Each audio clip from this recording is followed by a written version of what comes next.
সূরা ইনফিতরের মধ্যে আল্লাহ বলছেন ওয়া ইযাল কুবুর বুআসিরাত, কবরবাসীদেরকে যখন উন্মোচিত করা হবে, আলিমাত নাফসুম মা কদ্দামাত ওয়া আখখারাত, প্রত্যেকটা ব্যক্তি তারা দেখতে পাবে, তারা প্রত্যেকটা ব্যক্তি মুহূর্তের মধ্যে মনে পড়ে যাবে, প্রত্যেকেই তারা জেনে যাবে, জানতে পারবে সে আগামী দিনের জন্য কি ব্যবস্থা করেছিল। মা কদ্দামাত ওয়া আখখারাত, মা কদ্দামাত আগামী দিনের জন্য কি ব্যবস্থা করেছিল আর পিছনে কি রেখে এসেছে।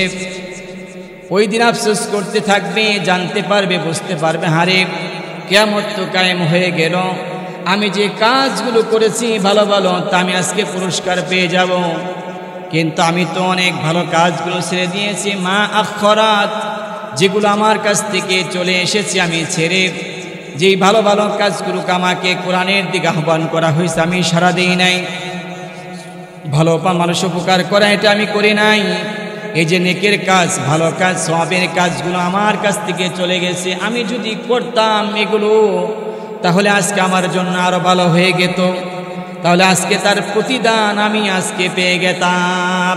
আমার ভাইয়েরা, কিয়ামত যখন কায়েম হয়ে যাবে, কিয়ামতের চিত্রটা কেমন হয়ে যাবে। সূরা হজের মধ্যে আল্লাহ বলছেন ইয়া আইয়ুহান নাসুত্তাকু রাব্বাকুম ইন্না জালজালাতাস সাআতি শাইউন আযীম। আউযু বিল্লাহি মিনাশ শাইতানির রাজীম। বিসমিল্লাহির রহমানির রহিম। ইয়া আইয়ুহাল্লাযীনা আমানুত্তাকুল্লাহ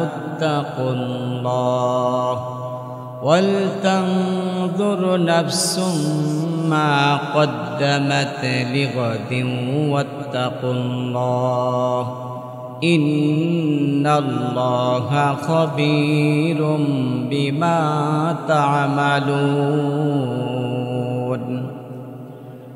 আল্লাহ রাব্বুল আলামিন জানিয়ে দিলেন, দুনিয়ার গোটা ইমানদারদেরকে ডাক দিয়ে বললেন ইয়া আইয়ুহাল্লাযীনা আমানু, হে ইমানদারেরা, ইত্তাকুল্লাহ, আল্লাহকে ভয় করো।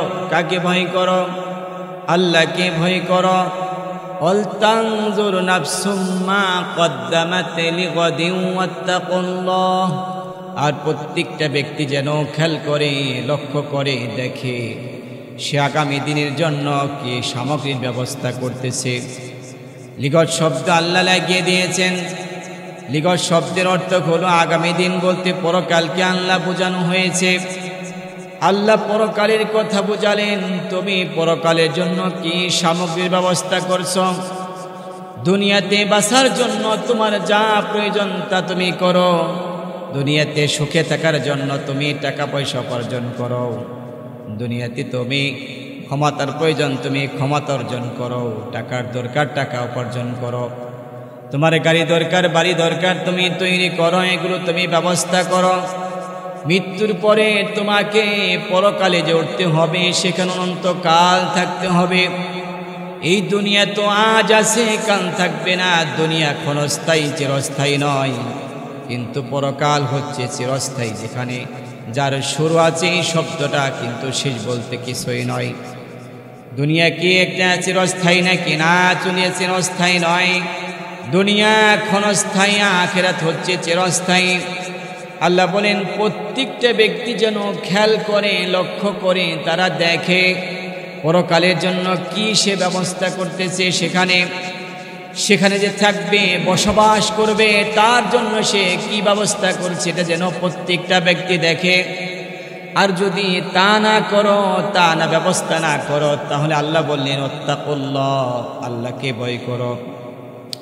ইন্নাল্লাহা খাবীরুম বিমা তা'মালুন, তোমরা যা করো আল্লাহ তাআলা সে সম্পর্কে অবগত আছেন। তোমরা যা করো আল্লাহ তাআলা সব দেখেন, সব জানেন। এজন্য আমাদেরকে, আমার ভাইরা, পরকালে আমরা যেখানে থাকব, বসবাস করব, তার জন্য আমাদেরকে ব্যবস্থা করতে হবে। আমরা যদি দুনিয়া থেকে ভালো কিছু আমল করি, আল্লাহর হুকুম মেনে চলি, আল্লাহর বিধান মেনে চলি, তাহলে আমরা ওই জাহান্নামের মধ্যে শান্তিতে থাকতে পারবো। সুবহানাল্লাহ। ولا تكونوا كالذين نسوا الله فأنساهم أنفسهم أولئك هم الفاسقون। আল্লাহ বলেন, তোমরা তাদের মতো হইও না যারা আল্লাহ তাআলাকে ভুলে গেছে। আল্লাহকে ভুলে গেছে, যার কারণে আল্লাহ তাআলা তাদেরকে ভুলিয়ে দিয়েছেন, আর তারাই হলো ফাসিক। কোন ফাসিক ব্যক্তি জান্নাতে প্রবেশ করতে পারবে না। জান্নাতে যেতে হলে আপনাকে অবশ্যই অবশ্যই মুত্তাকিন হওয়া লাগবে। আমার ভাইয়েরা, আল্লাহ এই জন্যে পরক্ষণে স্মরণ করিয়ে দিল, গোলামেরা যারা আল্লাহকে ভুলে গেছে, তোমরা তাদের মতো হইও না। তাহলে তোমরা যদি তাদের মতো আল্লাহকে ভুলে যাও, তাহলে তোমাদেরকেও আল্লাহ ভুলিয়ে দিবেন। আমরা যেন আল্লাহকে সারা জীবন সার্বক্ষণিকভাবে শয়নে স্বপনে সব জায়গায় আল্লাহকে স্মরণ রাখতে পারি, সেই তৌফিক আল্লাহ দান করুন, বলেন আমিন। লা ইয়াস্তাবি আসহাবুন নারি ওয়া আসহাবুল জান্নাহ, আসহাবুল জান্নাতি হুমুল ফাইজুন। আল্লাহ তাআলা পরক্ষণে বললেন, এটা সূরা হাশরের 20 নম্বর আয়াত। আল্লাহ বলেন, যারা জাহান্নামের অধিবাসী আর যারা জান্নাতের অধিবাসী, তারা কখনো সমান হতে পারে না। যারা জান্নাতের অধিবাসী তারাই সফল কাম। সুবহানাল্লাহ। আমার ভাইয়েরা, সূরা হাশরের 19 এবং 20, এই যে 18 নম্বর আয়াত, 18, 19, 20 নম্বর আয়াতে কারিমার মধ্যে, পরকাল কেন্দ্রিক আয়াতে কারিমার মধ্যে আল্লাহ তাআলা যে আওয়াজগুলো করলেন, আলোচনা করলেন, জানিয়ে দিলেন, আমরা এখান থেকে শিক্ষা গ্রহণ করব। সকলে পড়ি আমিন। আমার ভাইরে, দুনিয়া একদিন থাকবে না, শেষ হয়ে যাবে, খান খান ফান ফান হয়ে যাবে, চূর্ণ বিচূর্ণ হয়ে যাবে। যেদিন ইসরাফিল ফেরেশতা বাঁশি বাজিয়ে দিবে, ওই দিন এই আসমান ভেঙে টুকরো টুকরো হয়ে জমিনের মধ্যে পড়ে যাবে। এই বিশাল বড় বড় পাহাড়গুলো তোলার মতো উঠতে থাকবে। আমার ভাইরা, কয়েক সেকেন্ডের ভূমিকম্পে আমরা দেখে তছনছ হয়ে যায়, কিন্তু ইসরাফিল ফেরেশতা যখন বাঁশি বাজিয়ে দেবে, তখন আকাশ খণ্ড বিখণ্ড হয়ে পড়তে থাকবে, পাহাড়গুলো তোলার মতো উঠতে থাকবে, খান খান ফান ফান হয়ে যাবে। আল্লাহ বললেন, কুল্লু মান আলাইহা ফান ওয়া ইয়াবকা ওয়াজহু রাব্বিকা যুল জালালি ওয়াল ইকরাম। যখন সমস্ত কিছু ধ্বংস হয়ে যাবে, খান খান ফান ফান হয়ে যাবে, একমাত্র তখন থাকবেন তিনি হচ্ছেন আমার আল্লাহ। আমার ভাইয়েরা, এই দুনিয়া যেদিন কিয়ামত কায়েম হয়ে যাবে, আল্লাহ তাআলা ওই দিন কি করবেন, যে মানুষদেরকে কবর যারা শুয়ে আছেন তাদেরকে ডাক দেওয়া হবে, তাদেরকে জীবিত করা হবে, তাদেরকে জীবিত করা হবে। সূরা ইনফিতরের মধ্যে আল্লাহ বলছেন, ওয়া ইযাল কুবুর বুআসিরাত, কবরবাসীদেরকে যখন উন্মোচিত করা হবে, আলিমাত নাফসুম মা কদ্দামাত ওয়া আখরাত, প্রত্যেকটা ব্যক্তি তারা দেখতে পাবে, তারা প্রত্যেকটা ব্যক্তি মুহূর্তের মধ্যে মনে পড়ে যাবে, প্রত্যেকেই তারা জেনে যাবে, জানতে পারবে সে আগামী দিনের জন্য কি ব্যবস্থা করেছিল। মা কদ্দামাত ওয়া আখরাত, মা কদ্দামাত, আগামী দিনের জন্য কি ব্যবস্থা করেছিল আর পিছনে কি রেখে এসেছে। ওই দিন আফসোস করতে থাকবে, জানতে পারবে, বুঝতে পারবে, হারে কিয়ামত তো কায়েম হয়ে গেল, আমি যে কাজগুলো করেছি ভালো ভালো, তা আমি আজকে পুরস্কার পেয়ে যাব, কিন্তু আমি তো অনেক ভালো কাজগুলো ছেড়ে দিয়েছি। মা আখরাত, যেগুলো আমার কাছ থেকে চলে এসেছে আমি ছেড়ে, যেই ভালো ভালো কাজগুলোকে আমাকে কোরআনের দিকে আহ্বান করা হয়েছে আমি সাড়া দিই নাই, ভালো মানুষ উপকার করা এটা আমি করি নাই। এই যে নেকের কাজ, ভালো কাজ, সওয়াবের কাজগুলো আমার কাছ থেকে চলে গেছে। আমি যদি করতাম এগুলো, তাহলে আজকে আমার জন্য আরো ভালো হয়ে যেত, তাহলে আজকে তার প্রতিদান আমি আজকে পেয়ে গেতাম। আমার ভাইয়েরা, কিয়ামত যখন কায়েম হয়ে যাবে, কিয়ামতের চিত্রটা কেমন হয়ে যাবে? সূরা হজের মধ্যে আল্লাহ বলছেন, ইয়া আইয়ুহান নাসুত্তাকু রাব্বাকুম ইন্না জালজালাতাস সাআতি শাইউন আযীম। আল্লাহু আকবার। আল্লাহ বলেন, হে মানব সকল, হে মানব মণ্ডলী, তোমরা আল্লাহ তাআলাকে ভয় করো। কিয়ামতের প্রকম্পন বড়ই ভয়াবহ ব্যাপার। এটা আজিম শব্দ লাগিয়ে দিয়েছেন। আল্লাহ যে ব্যাপারটিকে ভয়াবহর কথা বলেছেন, কঠিন বলেছেন, সেটা কেমন কঠিন হতে পারে চিন্তা করুন আমার ভাইয়েরা। তাহলে কিয়ামত বড় কঠিন জায়গা হয়ে যাবে।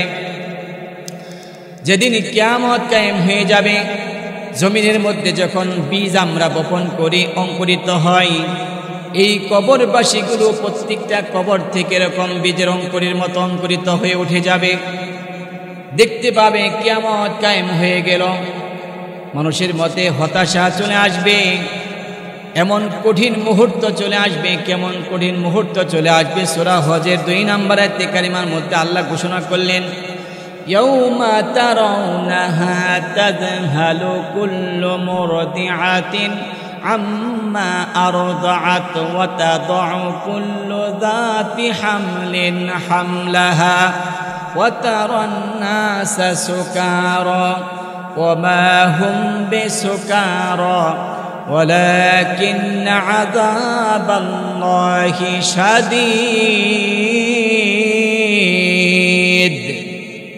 আল্লাহ বলেন, তোমরা যখন প্রত্যক্ষ করবে, দেখবে, প্রত্যেক ব্যক্তি যখন দেখবে, তারা প্রত্যক্ষ করবে, দেখবে তারা স্তন্যদাত্রী মা তার শিশু বাচ্চাকে ভুলে যাবে।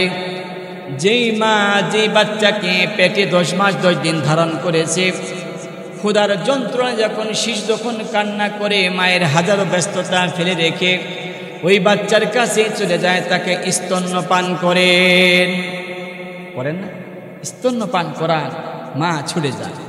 আর সেই কিয়ামতের ময়দানে সেই স্তন্যদায়ী মা তার সন্তানের কথা ভুলে যাবে মুহূর্তের মধ্যে, তিনি ভুলে যাবেন। এবং গর্ভবতী যারা আছে তারা গর্ভপাত করে দিবে। কারো 4 মাস, 5 মাস, 6 মাস, 7 মাস বুঝি না, যার যে কয় মাসের বাচ্চা পেটের মধ্যে ধারণ করেছে, এমন ঝাঁকুনি দিবে, কিয়ামতের অবস্থা এমন ভয়াবহ হবে। মুহূর্তের মধ্যে তারা বাচ্চা প্রসব করে দিবে, তারা টেরও পাবে না, বুঝতেও পারবে না। এমন কঠিন মুহূর্ত চলে আসবে, মানুষগুলো পাগলের মতো ছুটাছুটি করবে। আসলে তো মানুষ পাগল হয়নি, তাহলে ছুটছে কেন? আল্লাহ বলে, মা হুম বিসুকারা ওয়ালাকিন আযাবাল্লাহি শাদীদ।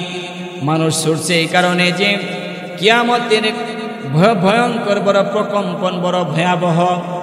এই যে আল্লাহর আযাব বড় কঠিন, আল্লাহর আযাবে মানুষদেরকে ত্রাস সৃষ্টি করে দিয়েছে। আমার ভাইয়েরা, সেই কিয়ামতের কম্পন থেকে, ভয়াবহতা থেকে আমাদের বাঁচার দরকার আছে নাই? আমরা যদি ওই কিয়ামতের ভয়াবহতা থেকে বাঁচতে চাই, তাহলে আমাদেরকে অবশ্য আল্লাহকে ভয় করে চলতে হবে। আমার বন্ধুগণ, কিয়ামত যখন কায়েম হয়ে যাবে, কিয়ামতের ময়দানে আল্লাহ তাআলা মানুষদেরকে 2টি দলে বিভক্ত করে দিবেন। 2 দলে বিভক্ত হয়ে যাবে, একদল জান্নাতের, একদল জাহান্নামী। ফারিকুম ফিল জান্নাতি ওয়া ফারিকুম ফিস সাঈর। আল্লাহ একদিকে জান্নাতি দল, আরেকদিকে জাহান্নামী দল। বিচার কার্য শুরু হয়ে যাবে। যখন বিচার ফায়সালা হয়ে যাবে, জাহান্নামীদেরকে ওই জাহান্নামের দিকে নিয়ে যাওয়া হবে। আর জাহান্নাম ওই জাহান্নামীদেরকে দেখে দূর থেকে রাগে, গুসায়, ক্রোধে ফেটে পড়তে চাইবে। ওই জাহান্নাম তাদেরকে দেখে ফেটে পড়তে চাইবে। জাহান্নামীদেরকে যখন জাহান্নামের কাছে নিয়ে যাওয়া হবে, জাহান্নামের ফেরেশতা বলবো, ও গো আল্লাহর বান্দা, তোমার কাছে কি কোনো ভীতি প্রদর্শনকারী যায় নাই? এমন কঠিন জায়গা জাহান্নামে কেন আসলা? এমন কঠিন জায়গা তুমি কি কোনো দিন শোনো নাই কারো কাছে? সেই কথা আল্লাহ তাআলা, সেই কিয়ামতের কথা আল্লাহ কোরআনে কারিমার মধ্যে নোট করে দিয়েছেন, কোট করে দিয়েছেন। সূরা মুলকের মধ্যে 8 নম্বর আয়াতে কারিমার মধ্যে আল্লাহ বললেন, তাকাদু তামাইয়াজু মিনাল গায়দ কুল্লামা উলকিয়া ফিহা ফাওজুন সাআলাহুম খাজানাতুহা আলাম ইয়াতিকুম নাযীর। ফেরেশতা বলবে, তোমার কাছে কোনো ভীতি প্রদর্শনকারী যায় নাই, কেউ সতর্ক করে নাই? তুমি কি কোরআনের কথা শোনো নাই? হাদিসের কথা শোনো নাই? বান্দা ওই দিন জবাব দিবে, কি জবাব দিবে সেই কথা আল্লাহ তাআলা কোট করে দিলেন সূরা মুলকের 9 নম্বর আয়াতে কারিমার মধ্যে, ক্বালু বালা ক্বাদ জাআনা নাযীর ফাকাযযাবনা ওয়া কুলনা মা নাযালাল্লাহু মিন শাই ইন আনতুম ইল্লা ফি দালালিন কাবীর।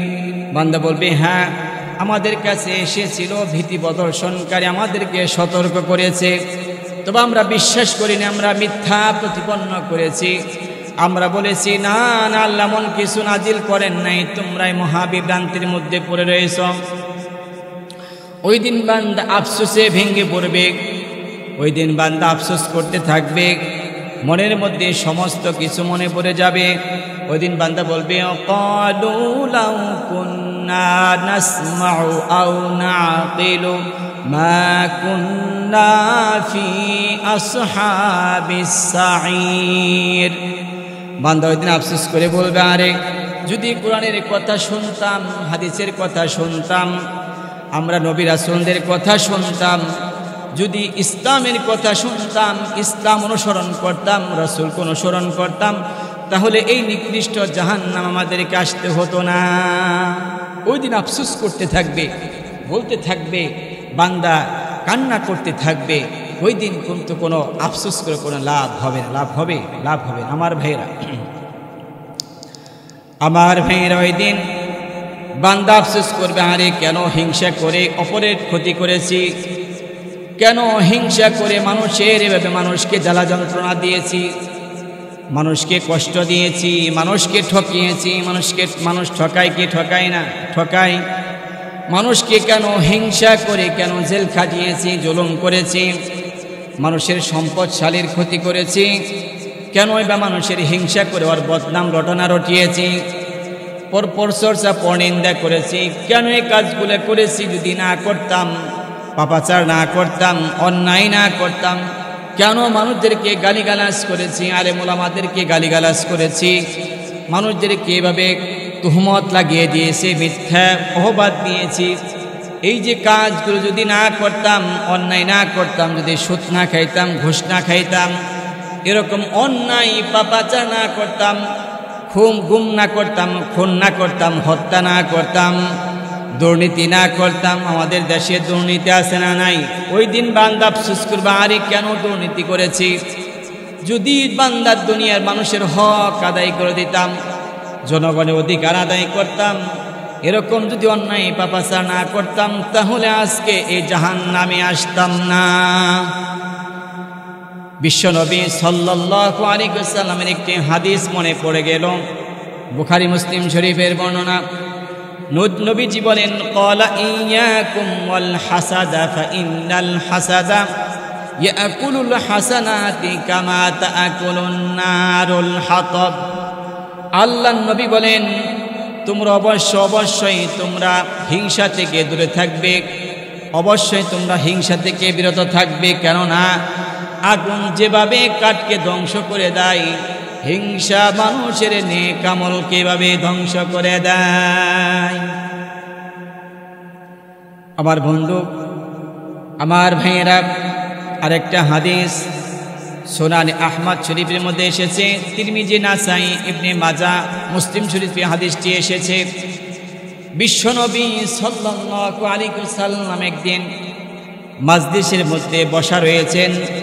তিনি সাহাবায়ে কেরামদেরকে বললেন, ও সাহাবায়ে কেরাম শোনো, এখন তোমাদের মাঝে একজন বান্দা, তোমার একজন ভাই এখানে এসে বসবেন, যিনি হচ্ছেন জান্নাতি। সুবহানাল্লাহ। সাহাবায়ে কেরাম অবাক হলেন, সে কে বান্দা, কে আমাদের কোন ভাই, কি আমল করে আল্লাহর নবী জান্নাতি বলে ঘোষণা করলেন। অপেক্ষায় আছেন সাহাবায়ে কেরাম। কিছুক্ষণের মধ্যে দেখলেন আনসার একজন সাহাবী, তিনি এসে মজলিসের মধ্যে বসলেন। তাকিয়ে রইলেন সাহাবায়ে কেরাম, আর তাদের মনের মধ্যে জাগ্রত হলো যে কি আমল করে, যার কারণে আল্লাহর নবী সাল্লাল্লাহু আলাইহি ওয়াসাল্লাম জান্নাতি বলে ঘোষণা করলেন। নবীজি কি এমনিতেই ঘোষণা করেছেন? না, এমনিতেই করেন নাই। জিবরাইল আমিন এসে জানিয়ে দিয়েছেন, আল্লাহ তাআলা বলে দিয়েছেন, ও জিবরাইল, আমার হাবিবের কাছে, বন্ধুর কাছে জানিয়ে দাও, ওই সাহাবীর আমল আমার কাছে এত পছন্দনীয়, ভালো লেগেছে, যার কারণে আমি তাকে জান্নাতের সুসংবাদ দিয়ে দিলাম। সুবহানাল্লাহ। আমার ভাইরা, সেকেন্ড টাইম আরেকটা মজলিসের মধ্যে নবীজি আরেকবার তিনি বসলেন। সেখানে সাহাবায়ে কেরামদেরকে বললেন, ও সাহাবায়ে কেরাম শোনো, এখন তোমাদের মাঝে তোমাদের একজন ভাই, তিনি এখানে বসবেন, আসবেন, যিনি জান্নাতের সুসংবাদ প্রাপ্ত। সুবহানাল্লাহ। সাহাবায়ে কেরাম অবাক হলেন, আজকে আবার কে জান্নাতি? নবীজি কার নাম ঘোষণা করলো দেখি। অপেক্ষায় রয়েছেন, কে আসে দেখি, আমাদের কোন ভাই, তিনি কেমন আমল করেন, তিনি জান্নাতি। আহারে, আমার নামটা যদি প্রত্যেকটা সাহাবী তারা আফসোস করতেছেন, যদি আমার নামটা নবীজি ঘোষণা করতো জান্নাতি বলে, তাহলে আমি ধন্য হয়ে গেতাম। কিছুক্ষণের মধ্যেই ওই পূর্বের মজলিসে যে আনসারী সাহাবী এসেছিলেন, ওই সাহাবায়ে কেরাম দেখলেন তিনি এসে মজলিসের মধ্যে বসে পড়লেন। সাহাবায়ে কেরাম অবাক হলেন, নবীজি আগের প্রথম মজলিসের মধ্যে তিনি ঘোষণা করছিলেন জান্নাতি, আজকে ঘোষণা করলেন জান্নাতি। তৃতীয়বার আরেকবার নবীজি আরেকটা মজলিসের মধ্যে তিনি বসা। সাহাবায়ে কেরামদেরকে ডাকলেন, ও সাহাবায়ে কেরাম শোনো, তোমাদের মাঝে একজন ভাই তোমাদের এখন আসবেন, যিনি জান্নাতের মেহমান। সুবহানাল্লাহ। আমার ভাইয়েরা, সাহাবায়ে কেরাম এবার খুবই আশ্চর্যান্বিত হয়ে গেলেন। আজকে আবার কার নাম নবীজি ঘোষণা করলেন, কে জান্নাতি দেখি। সকল সাহাবায়ে কেরাম তাকিয়ে আছেন, কে আসে দেখি, কে জান্নাতি। দেখতে পেলেন কিছুক্ষণের মধ্যেই ওই আনসারী সাহাবী ভাই চলে আসলেন, যার নাম পূর্বে দুইটি মজলিসের মধ্যে নবীজি ঘোষণা করেছিলেন। সাহাবায়ে কেরাম এত অবাক হলেন, বিস্মিত হলেন। সবচেয়ে অবাক হলেন আমর ইবনুল আস রাদিয়াল্লাহু তাআলা আনহু। তার মনের মধ্যে ব্যথা বেদনা। নবীজির তিনটি মজলিসের মধ্যে তিনবার আনসারী সাহাবীর কথা ঘোষণা করলেন জান্নাতি। ওই আনসারী ভাই কি আমল করে, যদি আমি জানতে পারতাম, আমি আমল করে জান্নাতি হতে পারতাম। আমার নামটি যদি নবীজি জান্নাতি বলে ঘোষণা করে দিত, আমি ভাগ্যবান হয়ে যেতাম। সকল সাহাবীদের মনের মধ্যেই ব্যথা বেদনা রয়েছে, কিন্তু আমর ইবনুল আস রাদিয়াল্লাহু তাআলা আনহু, তার মনের মধ্যে এত ব্যথা বেদনা যে কি আমল করে আনসারী সাহাবী, আমাকে জানতেই হবে, আমাকে বুঝতেই হবে, আর ওই আমল করে আমিও জান্নাতি হতে চাই। সুবহানাল্লাহ। আপনাকে জান্নাতি হতে চান না? আল্লাহ সকলকে জান্নাতের মেহমান হিসেবে কবুল করেন, আমিন। আমার ভাইরা, আমর ইবনুল আস রাদিয়াল্লাহু তাআলা আনহু তিনি কি করলেন, একবার ওই আনসারী সাহাবীর বাসায় চলে গেলেন। বললেন, আনসারী ভাইরে, আমি তোমার বাসায় মেহমান হিসেবে চলে এসেছি। আমার পিতার সাথে আমার ঝগড়া হয়েছে, ঝামেলা হয়েছে, আমি তোমার বাসায় দু একদিন থাকতে চাই। আনসারী বলছে, ভাইজান ঠিক আছে, আপনি থাকেন, কোনো টেনশন করবেন না। আমর ইবনুল আস রাদিয়াল্লাহু তাআলা আনহু তিনি আসেন, একদিন, দুই দিন, তিন দিন অবস্থান করেন। তিনি প্রত্যেকটা মুহূর্ত আনসারীকে তিনি খেয়াল করতেছেন, সে কি আমল করে। যার নাম 3টি মাজলিসের মধ্যে নবীজি 3 দিন ঘোষণা করলেন জান্নাতি বলে। আমর ইবনে আস রাদিয়াল্লাহু তাআলা আনহু তিনি কোনো বাড়তি কোনো এমন কোন আমল তিনি দেখতে পেলেন না। 3 দিন পর আনসারী সাহাবীকে ডেকে বললেন, আনসারী ভাইরে, আসলে তো আমার পিতার সাথে আমার কোনো ঝামেলা হয় নাই, তবে নবীজি 3টি জায়গায় 3টি মাজলিসের মধ্যে 3 বার তোমার নাম জান্নাতি বলে ঘোষণা করলো। তুমি কি আমল করো আমি জানতে চাই, ওই আমল করে আমি জান্নাতি হতে চাই। আনসারী সাহেব বলছে, ভাইরে আমি তো তেমন কিছু আর কোন আমল করি না, সকলে যে আমল করে আমি তো ওই আমলগুলোই করতেছি। তবে আমি প্রতিদিন একটা কাজ করে, আমি যখন শুতে যাই, বিছানায় ঘুমাতে যাই, তার পূর্বে আমি আমার সারাদিন আমার সাথে যার সাথে 2টা কথা কাটাকাটি হয়েছে, আমাকে যে বিন্দু পরিমাণ আঘাত করেছে, কষ্ট দিয়েছে, ব্যথা দিয়েছে অন্তরের মধ্যে, আমি সমস্ত ব্যথা বেদনাগুলো ভুলে সকলকে ক্ষমা করে দিয়ে মনের মধ্যে কোনো হিংসা বিদ্বেষ না রেখে একেবারে হিংসা বিদ্বেষ দূর করে এরপর আমি বিছানার মধ্যে ঘুমাতে যাই। জোরে বলেন সুবহানাল্লাহ। আমার ভাইয়েরা, আনসারী সাহাবী এই আমলটুকু আল্লাহর কাছে, সাহাবীর আমলটুকু আল্লাহর কাছে খুবই পছন্দনীয়, যার কারণে আল্লাহ তাআলা তাকে জান্নাতের মেহমান হিসাবে ঘোষণা করে দিয়েছেন। আমাদের মাঝে তো আজকে যদি একটি কথা কাটাকাটি হয়, আঘাত থাকে মনের মধ্যে, বলে 3 যুগ 36 বছর হলে সোজা আসলে প্রতিশোধ গ্রহণ করবা, আছে না নাই? আমাদেরকে আল্লাহ তাআলা হিংসা বিদ্বেষ দূর করে আমাদেরকে পুত পবিত্র করে আমরা যেন সমস্ত ব্যথা বেদনা সমস্ত ভাইদেরকে, সমস্ত দুনিয়ার মানুষদেরকে ক্ষমা করে নিজেকে পরিশুদ্ধ করে আমরা যেন জান্নাতের মেহমান হতে পারি, এই তৌফিক আল্লাহ আমাদেরকে দান করুন। সকলেই পড়ো আমিন। আল্লাহ তাআলা যেন আমরা এই হিংসা বিদ্বেষ দূর করে সেই সাহাবে কিরামদের মতো আমরা জীবন গঠন করে ঈমান তৈরি করে জান্নাতের মেহমান হতে পারি। সকলেই পড়ি আমিন। আল্লাহ আমাদের সকলকে জান্নাতের মেহমান করুন, আমরা জানি ওই জান্নাতের ভিতরে বসবাস করতে পারি। আল্লাহ আমাদেরকে তৌফিক দান করুন। সকলেই পড়ছি আমিন। আসসালামু আলাইকুম ওয়া রাহমাতুল্লাহ।